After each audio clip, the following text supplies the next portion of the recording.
5 actors Jim Carrey hated the most.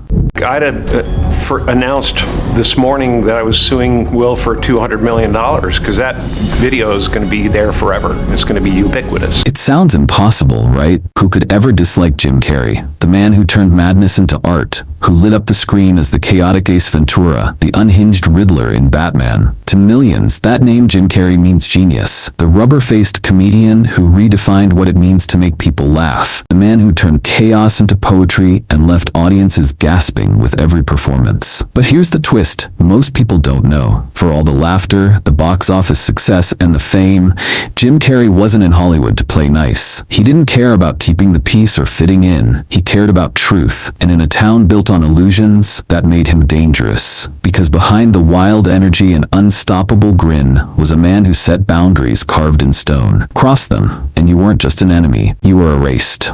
Today, we're pulling back the curtain on the 5 actors who made Jim Carrey's blacklist, and the explosive reasons why. Number 1. Tommy Lee Jones. You think Hollywood rivalries are just gossip? Think again. What happened between Jim Carrey and Tommy Lee Jones wasn't a misunderstanding. It wasn't a clash of egos. It was a cold, brutal rejection, delivered straight to Carrey's face, in public, during the making of a blockbuster that was supposed to unite them. It was 1994. Batman Forever was in production. Jim Carrey was Hollywood's golden boy, fresh off 3 back-to-back hits. Tommy Lee Jones had just won an Oscar for The Fugitive, and he walked onto that set believing he belonged to a higher league. And that's where the trouble began. Carrey showed up thrilled to be working alongside someone he had admired for years. But that admiration shattered in one unforgettable moment. After a grueling 12-hour shoot in full Riddler makeup, Carrey spotted Tommy Lee at a restaurant in Burbank. With genuine excitement, he approached his idol, and then came the blow. No hesitation, no pretense. Tommy Lee Jones looked him dead in the eyes and said, "I hate you. I really don't like you." No warm-up, no sugarcoating, just pure rejection. Tommy Lee Jones couldn't stand Jim Carrey.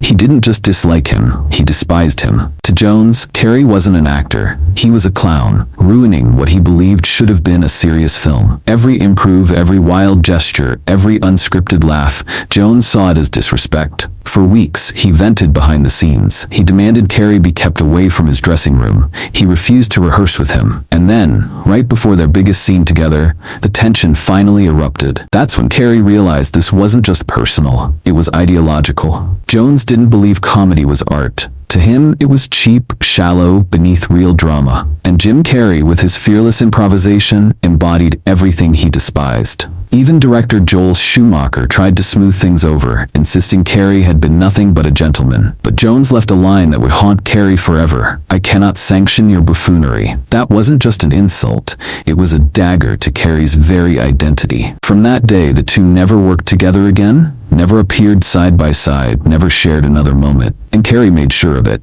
because for him, Tommy Lee Jones wasn't just a co-star who rejected him. He was the face of something far bigger and darker, Hollywood elitism. Number 2, Will Smith. "I just got out of jail, and I'm not going back." The Oscars weren't ready for what happened that night in 2022. Millions of people watched as Will Smith stood up, walked across the stage, and slapped Chris Rock in the face. The world gasped. Hollywood froze. But Jim Carrey? He didn't. He spoke. And when he did, it cut through the silence like a blade. "It made me sick," Carrey told the cameras, his voice sharp, his tone unfiltered. He wasn't just disgusted by the slap itself, but by what followed, a standing ovation. To him, that moment revealed everything wrong with Hollywood, an industry that rewards violence while preaching morality. And Carrey knew what he was talking about. For years, he had been mocked, insulted, and ridiculed. His personal life and mental health ripped apart on live television. Yet he never threw a punch, because he understood a truth that others seem to forget. Words don't justify violence. To Carrey, that applause wasn't just shocking, it was unforgivable. What shocked Jim Carrey wasn't the slap itself, it was the standing ovation that followed. Hollywood didn't just excuse Will Smith, they celebrated him. They clapped, rewarded, and embraced him as if nothing had happened. And that, to Carrey, was the real disgrace. "I would have sued him for $200 million, Carrey declared. Not for revenge, but for principle. Because the video wasn't going anywhere. Because violence caught on camera can't simply be brushed aside. While others tried to play it safe with phrases like, "I understand both sides," Carrey cut straight to the bone. It wasn't self-defense, it was a crime, and it deserved consequences. Yes, he admitted Smith was fighting inner battles, but Carrey refused to let that serve as a shield. It doesn't justify it. And when critics dug up a decades-old clip of him kissing Alicia Silverstone without warning, calling him a hypocrite, Carrey saw the bigger picture. In Hollywood, if you speak the truth, the system will dig into your past to silence you. But Carrey didn't flinch. He didn't see it as scandal. He saw it as a line in the sand. And for him, Will Smith had crossed that line. Number 3, Shia LaBeouf. The moment Jim Carrey said his name, the room froze. No laughs, no smirks, just an uneasy silence. Because this time it wasn't about ego clashes or artistic differences. It was about something darker, something that went straight to the heart of what Carrey valued most, authenticity. It started back in 2013. LaBeouf released a short film, HowardCantor.com. Critics loved it, but then the truth surfaced. It wasn't his. It was lifted, almost word for word, from a comic by Daniel Clowes. No permission, no credit, nothing. For Carrey, that was unforgivable. Not just plagiarism, betrayal. Betrayal of art, of honesty, of creativity itself. But the scandal didn't stop there. When LaBeouf apologized, people expected remorse. Instead, his apologies turned out to be plagiarized too. Copied from Yahoo Answers, stolen from interviews, even recycled from old articles. Every apology was another lie stacked on top of the first. And that's when Carrey struck back. On stage, under the blinding lights, with the camera tight on his face, he delivered the line that cut through the laughter like a blade. Dying is easy. Comedy is hard. I think it was Shia who said that. So young, so wise. The audience laughed. Carrey didn't, because to him, it wasn't a joke, it was a verdict. When the spotlight turned on him, Shia LaBeouf didn't just clap back, he went for the jugular. But not at Jim Carrey directly. Instead, he crossed a line no one expected. With a venomous tweet, he dragged Carrey's daughter into the fire.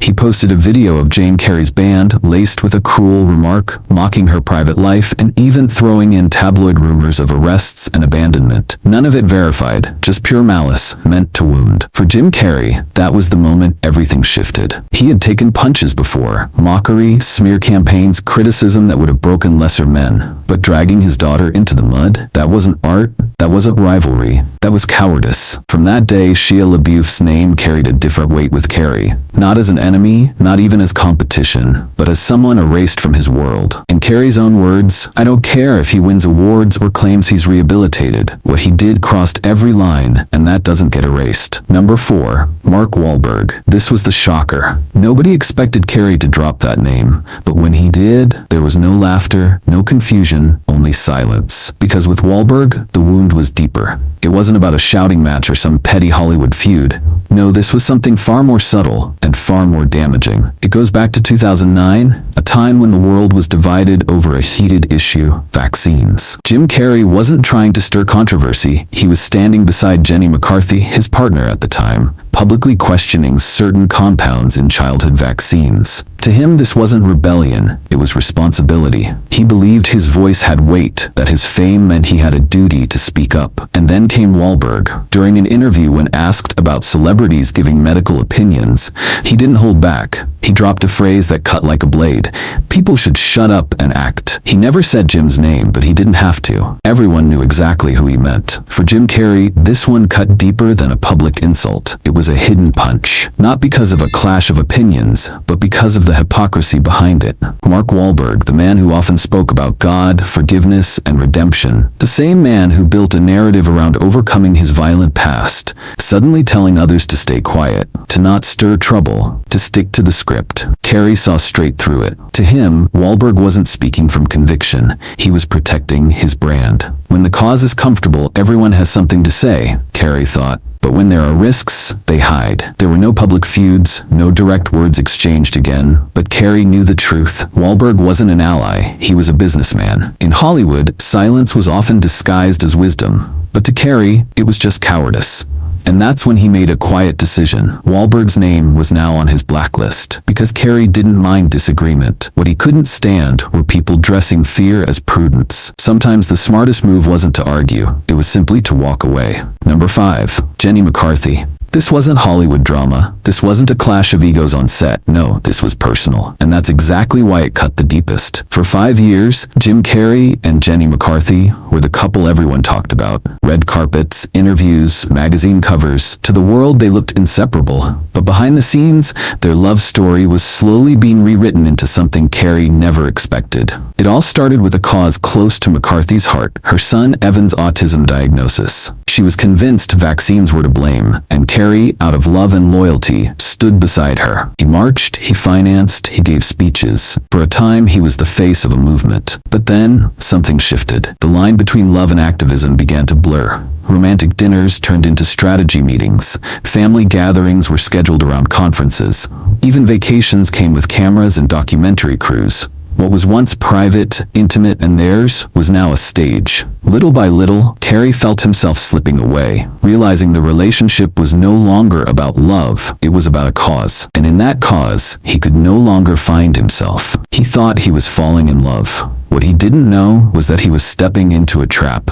At first, it looked like romance, but soon it became something else entirely. A cause, a mission, and a burden he never signed up for. When Jim Carrey tried to pull back, Jenny McCarthy only tightened her grip. She wanted him everywhere, by her side at every event, opening his wallet for more donations, giving more speeches, pushing her message louder. And when he hesitated, she froze him out. The warmth vanished, replaced by cold demands. She even used her son, Evan, as an anchor. Emotional pressure Jim couldn't ignore. Eventually, Carrey broke. He ended it quietly on social media with a careful, scandal-free message. No blame, no anger. But behind the words, he was shattered. Then came the twist. Just weeks later, McCarthy shut down her autism school, claiming differences in vision with her partner. What she didn't say was that Carrey had offered to buy the school to keep it alive, but instead of letting go, she preferred to kill it. And for Jim, that was the final, brutal truth. It wasn't just about love. It was about control. That's when he understood the harshest lesson of all. The most dangerous kind of manipulation doesn't come from your enemies.